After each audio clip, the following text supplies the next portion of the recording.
Hello everybody, we are now located at Ukraine, near the Kyiv, the capital of Ukraine, in the hangar of Grodzki Trans Expedition, and we are working with ONCE aircraft since 2015 and assembling the aircraft RV.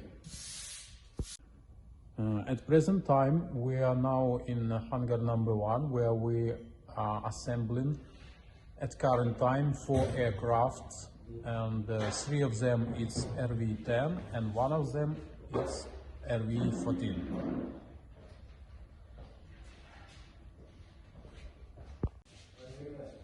And we have separate places to assembling, for example, wings, also empennage and the aircraft bodies. When the main parts of aircraft is ready, like for example like this one, we move it to painting box, and after that you will see the results as for this aircraft and for the wings on the left.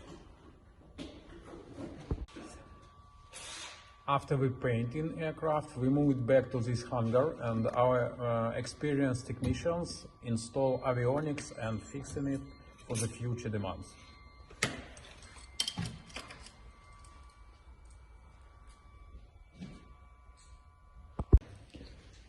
After installing the engine with propeller, we moved our aircraft to our another hangars at the airfield, where we finishing the assembling of the aircraft, and after that we make a test of engine and flight test for this aircraft.